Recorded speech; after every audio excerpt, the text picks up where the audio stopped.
Salut à tous, aujourd'hui on va commencer un nouveau tutoriel, un petit tutoriel pour animer une horloge avec l'expression time. C'est une des expressions les plus simples et les plus connues dans After Effects. Alors c'est parti, on va démarrer une nouvelle composition. Largeur, on va choisir une composition carrée de 600 pixels par 600. On va pouvoir l'appeler horloge. 25 images, 60 secondes. Donc, pour mettre une durée dans la timeline, dans le montage d'une minute, on peut taper 60 secondes avec un point. Voilà, suivi d'un point, comme ça. Et comme ça, regardez à droite, ça affiche, le timecode affiche bien une minute. Hop, c'est parti. Donc voilà, notre composition. On va choisir un calque de forme. Toc, calque de forme. On va choisir le cercle, on va double-cliquer pour que le cercle prenne bien toute la largeur, mais on va venir le rapetissir. Tuc. Voilà, comme ça. Le contour est un peu trop épais, donc 10, je pense que ce serait pas mal. Oh. Ouais, 10 c'est pas mal. Une taille de 350. Donc ça va être, on va pouvoir l'appeler par exemple le cadran. Donc pour l'aiguille des trotteuses, on va choisir un calque de forme, on va le renommer tout de suite, trotteuse. Voilà, trotteuse. On va choisir ouais, un jaune, qu'est-ce qu'on pourrait... Oui, un jaune, c'est pas mal. Le contour, plus. On veut pas le fond. On va prendre la plume. Et on va essayer de pointer au centre. Après, on pourra toujours ajuster, hein, mais voilà. Hop. Et peut-être une épaisseur de 5 pixels. Ouais. Pas mal. Donc, dans les paramètres de la trotteuse, du calque de forme, contour, on voudrait que les extrémités du contour soient arrondies. Donc ici, extrémité de la ligne. Voilà, extrémité arrondie. D'ailleurs, on va voir si c'est... Il faut vraiment bien positionner au centre. Donc, on va faire ça maintenant. On va céder de la grille. Donc, pour activer la grille proportionnelle, en bas, vous avez quelques fonctions en bas de la fenêtre de composition. Et c'est à côté du zoom, vous avez une petite icône qui montre une cible. Et là, vous pouvez afficher les titres actions sécurisées. Voilà, quand vous faites des titres animés pour des génériques, par exemple, ou du contenu de texte, ou la grille proportionnelle. Après, vous pouvez toujours changer dans les préférences, hein, édition, préférences, grille et repères.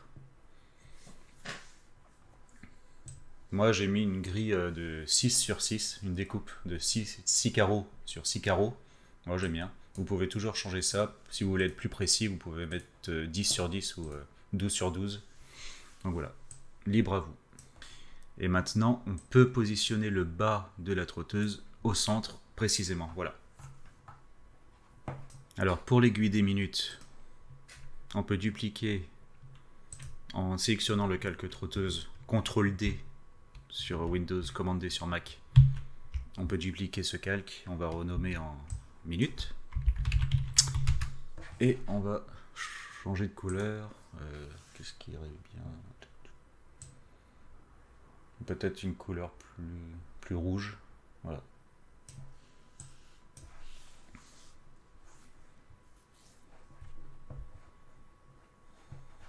Et du coup, ouais, on va augmenter un peu l'épaisseur à 8 peut-être, pour bien dire. Ouais, 8. Voilà. Bon, à partir de là, on peut déjà commencer à animer et voir comment l'expression time dans After Effects fonctionne en fait. On va désactiver. Je vais mettre en arrière-plan pour que ce soit un peu plus joli. Voilà, visuellement. On va créer un nouveau solide. Peu importe la couleur, après on va mettre un effet pour constituer notre arrière-plan. Et dans les effets, clic droit dans le panneau effets. Générer gamme des dégradés, hop,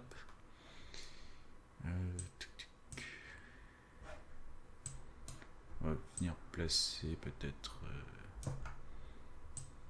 regardez ici.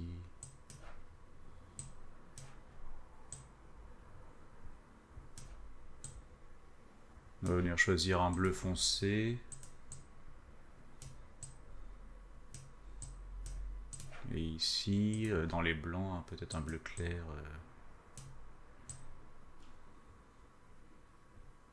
Ouais, c'est pas mal comme ça. En tout cas, on voit mieux l'horloge, quoi. Bon, ça flash un peu du coup. Peut-être atténuer l'orange.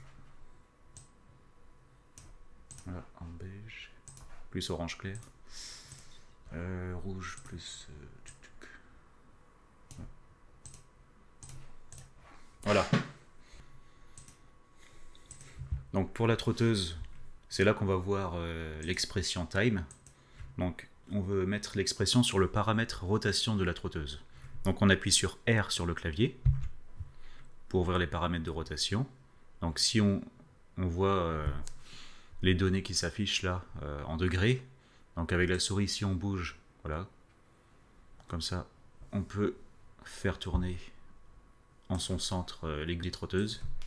Nous on veut que ce soit automatique, donc il faut appuyer sur Alt sur le clavier tout en cliquant sur le petit chronomètre ici. On maintient appuyé Alt et on clique sur le chronomètre et ça nous ouvre les paramètres pour y inscrire des expressions. Et une expression simple dans After Effects qui permet d'automatiser un mouvement dans le temps, ça s'appelle time. Et comme il y a 60 secondes dans une minute et qu'on veut que chaque minute la trotteuse effectue une rotation complète, donc on va taper 360 divisé par 60 secondes. On peut mettre un point virgule mais pour clore une expression, mais c'est pas obligé. Et voilà. Et qu'est-ce qui se passe si on fait une preview? Voilà, pendant une minute, on peut aller à la fin, elle va effectuer une rotation complète.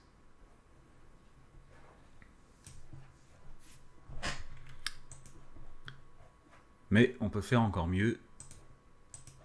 On peut donner un mouvement réaliste à la trotteuse. Donc j'ai désactivé le calcul des minutes avec le petit œil là. On ne voit plus que la trotteuse maintenant. Ce qu'on peut faire aussi, c'est que chaque seconde, la trotteuse effectue un bref mouvement de 6 degrés vers la droite. Donc, hop, comme dans la réalité en fait. On peut zoomer un peu. Hop, voilà. Et en fait, pour faire ça, il faut savoir que chaque seconde, en fait, la trotteuse effectue une rotation de 6 degrés. Toutes les 6 degrés pour arriver jusqu'à 360 degrés, en fait. Donc, on peut mettre une image clé ici. Hop. Après, on se déplace d'une image plus loin dans le temps. Donc on va taper 6 degrés, voilà. Et juste avant une seconde, on met une autre image clé pour mémoriser la dernière position. Donc on part au temps 0, ça reste sur 12. Une image après, ça se déplace de 6 degrés. Là, on remet une autre image à 6 degrés, parce que juste avant, l'image avant une seconde, on veut que ça se déplace à nouveau de 6 degrés. Donc on peut venir taper plus 6 ici. Voilà. Pour l'instant, si je fais une preview, ça reste, voilà, ça reste figé ici. Ça reste figé à 12 degrés. Nous, ce qu'on veut, c'est que chaque seconde, elle effectue un mouvement de 6 degrés et une rotation complète. Il y a une autre expression bonus que je peux vous montrer ici, c'est ce qu'on appelle une boucle de décalage en français. Je vais vous montrer comment ça marche. Donc, juste avant 2 secondes, on va pouvoir mémoriser la dernière position à 12 degrés. Voilà, juste avant 2 secondes. Et si on veut que ce mouvement-là continue, on peut venir en appuyant Alt sur le clavier et en cliquant sur le chronomètre, venir taper une expression assez simple aussi. Ça s'appelle loop out. Entre parenthèses, en ouvrant les guillemets, on a différents types de boucles. On a des boucles continues, on a des cycles. Offset, c'est ce qu'on veut, c'est le décalage. Et même une boucle appelée ping-pong. En fait, c'est pour donner un mouvement aléatoire entre un mouvement en avant et en arrière. Voilà, et de façon continue. Nous, on va utiliser une boucle de décalage pour répéter le mouvement dans le temps, si vous voulez. Hop. Et qu'est-ce qui se passe si on lance une preview maintenant? Tac. Voilà. Dans le temps, elle répète le mouvement qu'on lui a indiqué au début. Voilà. Donc, pour les minutes maintenant, on va ouvrir pareil le paramètre de rotation. Et là, on va pouvoir entrer time fois. Donc, en fait, faut plutôt compter en secondes. Et il y a 3600 secondes dans une heure. Donc, 360 divisé par 3600. Et si on bouge la tête de lecture jusqu'à la fin de la timeline, jusqu'à 1 minute, on voit bien l'aiguille des trotteuses. Voilà. Effectuer un tour complet. Et l'aiguille rouge, voilà, celle des minutes, se décaler, voilà, d'1 minute vers la droite.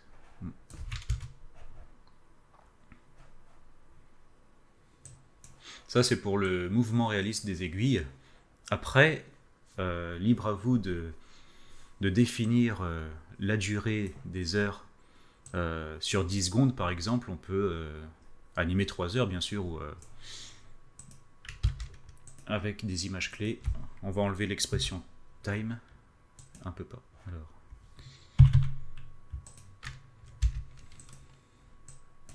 Ça, on va enlever aussi. Ah, par exemple, sur 10 secondes,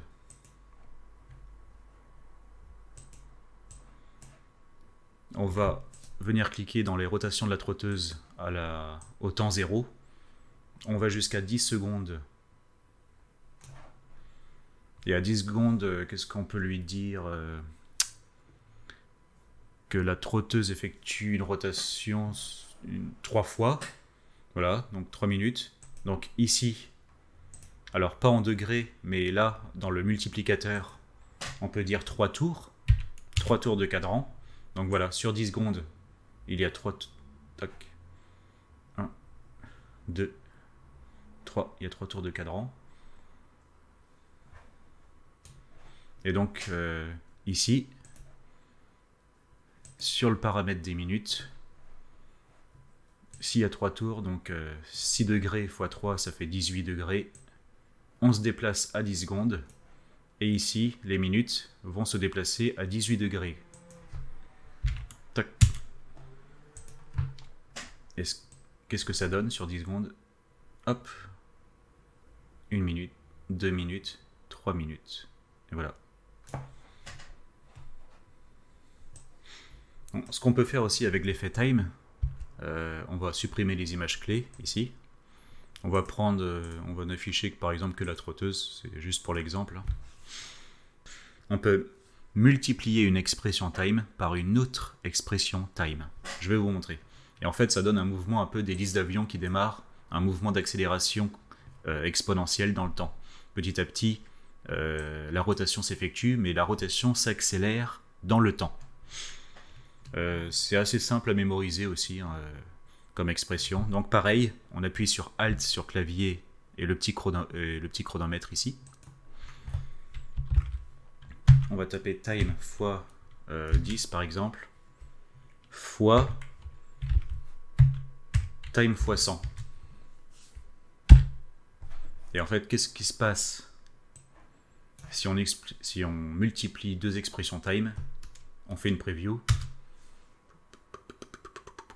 Voilà, ça fait en fait comme une petite délice d'avion. Bon, si on veut aller moins vite, peut faire juste time fois 5. On multiplie 5 fois l'expression time qui tourne 10 fois. Hop. Et regardez, petit à petit dans le temps, automatiquement à la lecture, elle va s'accélérer. Voilà.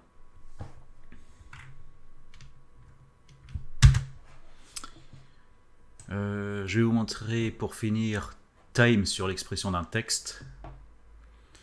Là, on va choisir peut-être sur 10 secondes. Hop, une nouvelle composition de 600 par 600 pixels, 10 secondes, la durée maximum, ok. On va venir renommer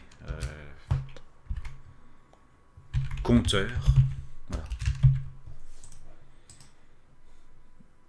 Un nouveau calque de texte. On va mettre en blanc, on va mettre peu importe, en Arial, bold. Un petit peu plus grand, voilà, à 45 pixels la taille du texte. Dans les paramètres du texte, dans le texte source, qu'est-ce qui se passe si on inclut une expression dans le texte source? Donc, l'expression time par exemple, juste ça. Eh bien, ça nous affiche automatiquement, ça nous décompte le temps en secondes. Donc là, on a une durée de composition sur 10 secondes. Alors, ça nous affiche, bon ça s'arrête à 996 parce que regardez, si je zoome bien, voilà, ça s'arrête, voilà. Et en fait, ça nous affiche la durée d'une composition, voilà, ça nous montre en secondes la durée d'une composition. Si on ne veut pas voir les décimales, on peut rajouter une petite expression après time. Time par exemple, to fix. Donc l'expression to fix, ça veut dire qu'on veut limiter l'affichage à un certain nombre de chiffres. Donc à un chiffre par exemple, je vais vous montrer ce que ça donne, un chiffre après la virgule. Voilà. Et si on met 0, bien sûr,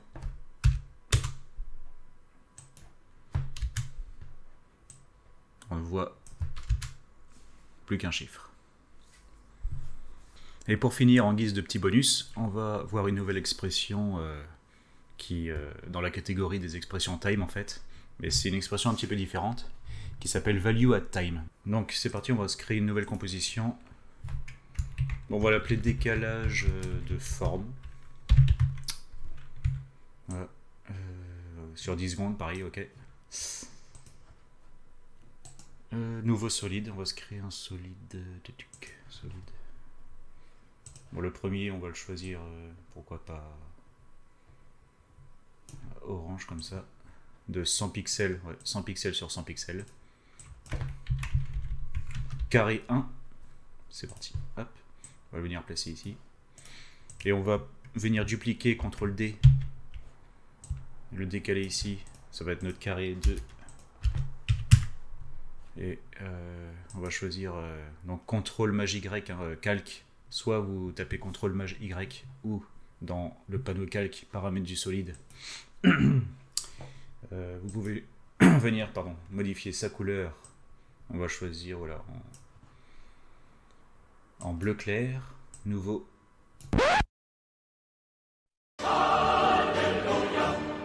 Voilà. Bon, ce qu'on voudrait, c'est que, à l'aide d'une expression, le carré bleu copie le mouvement du carré orange, mais avec un petit délai, avec un petit retard d'une demi-seconde, quoi. Donc, comment on peut faire ça avec une expression? Je vais vous montrer. Dans les paramètres position du carré, à la première image, en fait on va lui faire... Ah non, pardon, pas le carré bleu justement. Hop. Pour éviter la confusion, je vais mettre le deuxième carré en dessous. Voilà. Donc le premier carré, la position à 0, il est là sur la gauche en haut. Une demi-seconde après, on veut le faire aller vers la droite à 450 pixels vers la droite. et il revient à sa position initiale à la fin de la seconde. Donc on peut copier, on sélectionne la première image ici, CTRL-C, CTRL-V, voilà. Donc en fait je fais un aller-retour vite fait d'une seconde. Pareil pour le deuxième carré, paramètres de position, on peut directement copier les images clés sur la position. Voilà. Alors du coup, on va venir baisser son point d'ancrage, voilà, en appuyant sur A sur le clavier, parce que comme on a copié les positions, bien sûr, il va venir se superposer sinon sur le carré orange.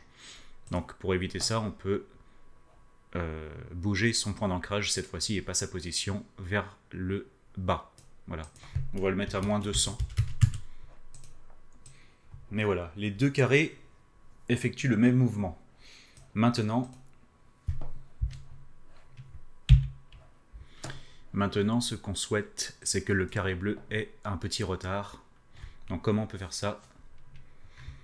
En fait, en appuyant sur Alt sur le clavier et en cliquant sur le chronomètre pour ouvrir le champ des expressions, on peut venir y taper l'expression appelée value A majuscule, value at time avec le A et le T majuscule, entre parenthèses, time avec un petit retard de 0,5, pas besoin de taper le 0, hein, juste 0,5 pour mentionner une demi-seconde, et on ferme l'expression avec un point virgule. Et qu'est-ce qui se passe maintenant si on met une preview? Voilà. Hop. Automatiquement, le carré bleu se décale avec un retard d'une demi-seconde. Tac. Même si on raccourcit le temps des images clés, on peut voir que c'est plus flagrant. Tac. Voilà. Donc voilà en gros ce qu'on peut faire avec cette puissante expression, mais courte et assez facile à mémoriser, l'expression time et value at time. A bientôt pour un nouveau tuto.